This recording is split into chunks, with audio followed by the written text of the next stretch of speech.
ಜೊತೆಗೆ 5ನೇ 7ನೇ ಮತ್ತು SSLC ಯಾವ ಬೋರ್ಡ್ ಎಕ್ಸಾಮ್ ಇರಲಿಲ್ಲ 5ನೇ 7ನೇ ಮತ್ತು ಬೋರ್ಡ್ ಎಕ್ಸಾಮ್ ಮಾಡ್ತಾ ಇದ್ದಾರೆ ನೋಡಿ. ಈಗ ಇವರು ನಮ್ಮ NEP ರಾಷ್ಟ್ರೀಯ ಶಿಕ್ಷಣ ನೀತಿಯನ್ನು ತೆಗೆದು SEP ಅಂತ ಮಾಡ್ತಾಯಿದ್ದಾರೆ. ನಾ ಇಷ್ಟೇ ಮಧು ಬಂಗಾರಪ್ಪ ಅವ್ರು ಹೇಳ್ತೀನಿ, ನಿಮ್ಮ ಸರ್ಕಾರ ಭಾಳ ದಿವಸ ಇರೋದಿಲ್ಲ. ಇನ್ನು 3-4 ಲೋಕಸಭಾ ನಿಮ್ಮದು ಸರ್ಕಾರ ಬೀಳೋದು ಖಚಿತ. ಮತ್ತು ನಾವು ಈ ರಾಜ್ಯದಲ್ಲಿ ರಾಷ್ಟ್ರೀಯ ಶಿಕ್ಷಣ ನೀತಿನೇ ಜಾರಿ ಮಾಡ್ತೀವಿ. ನೀವೇನೇ ಹಿಂದೂ ವಿರೋಧಿ ಯಾವುದೇ ಪಠ್ಯ ಪುಸ್ತಕದಲ್ಲಿ ಸೇರಿಸಿದ್ರು ನಾವು ಎಲ್ಲನೂ ತೆಗೆದು ಹಾಕಿ ನಿಜವಾದಂಥ ರಾಷ್ಟ್ರೀಯ ನೀತಿ ಅನ್ನೋದು ರಾಷ್ಟ್ರೀಯ ಶಿಕ್ಷಣ ನೀತಿ ಅದನ್ನೇ ಜಾರಿ ಮಾಡ್ತೀವಿ. ಮಧು ಬಂಗಾರಪ್ಪನವ್ರು ದುಡುಕಬಾರ್ದು.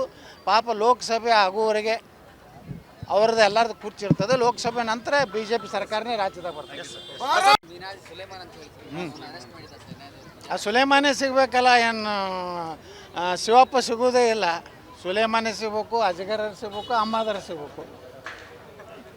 ಅದು ಇನ್ನೂ ಭಾಳ ತನಿಖೆ ಇನ್ನೂ ಡೀಪ್ ಹೋಗ್ಬೇಕದು. ಇದ್ರ ಹಿಂದೆ ಏನೇನು ಷಡ್ಯಂತ್ರ ಇದೆ ಅನ್ನೋಂಥದ್ದು ಭಾಳ ಇದು ಸುಮ್ಮನೆ ಇಲ್ಲ, ಸಾಮಾನ್ಯ ಇಲ್ಲ ಇದು ಈ ಇಶ್ಯೂ.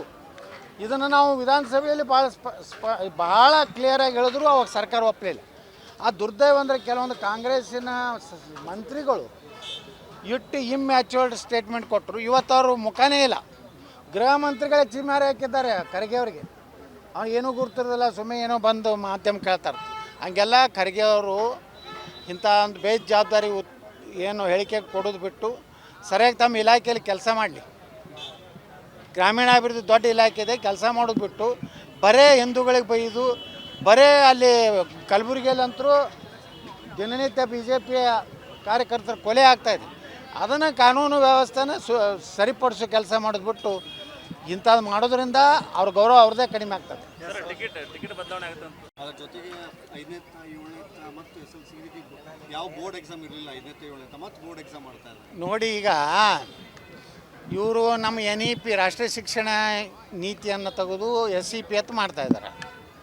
ನಾ ಇಷ್ಟೇ ಮಧು ಬಂಗಾರಪ್ಪ ಅವ್ರು ಹೇಳ್ತೀನಿ, ನಿಮ್ಮ ಸರ್ಕಾರ ಭಾಳ ದಿವಸ ಇರೋದಿಲ್ಲ.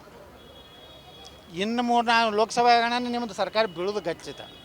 ಮತ್ತು ನಾವು ಈ ರಾಜ್ಯದಲ್ಲಿ ರಾಷ್ಟ್ರೀಯ ಶಿಕ್ಷಣ ನೀತಿನೇ ಜಾರಿ ಮಾಡ್ತೀವಿ.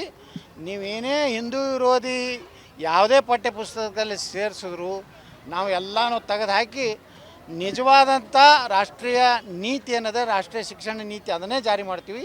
ಮಧು ಬಂಗಾರಪ್ಪನವ್ರು ದುಡುಕಬಾರ್ದು.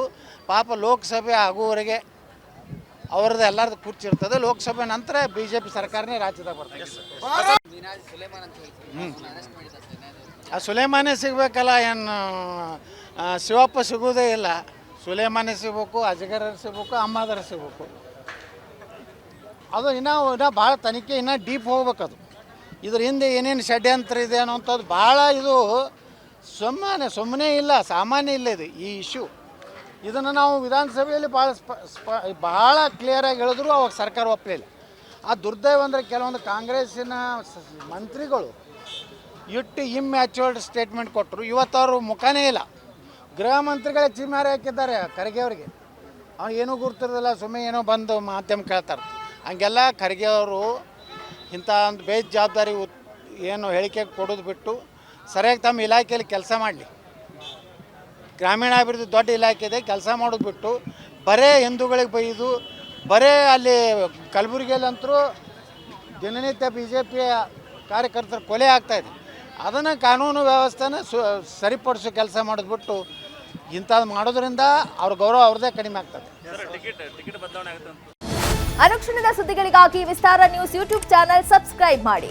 ಹೊಸ ಸುದ್ದಿಗಳ ನೋಟಿಫಿಕೇಶನ್ಗಾಗಿ ಬೆಲ್ ಐಕಾನ್ ಕ್ಲಿಕ್ ಮಾಡಿ.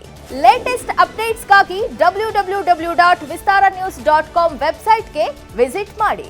ಅಂಗೈಯಲ್ಲೇ ಜಗತ್ತಿನ ಸುದ್ದಿ ತಿಳಿಯಲು ವಿಸ್ತಾರ ನ್ಯೂಸ್ ಕನ್ನಡ ಆಪ್ ಡೌನ್ಲೋಡ್ ಮಾಡಿ.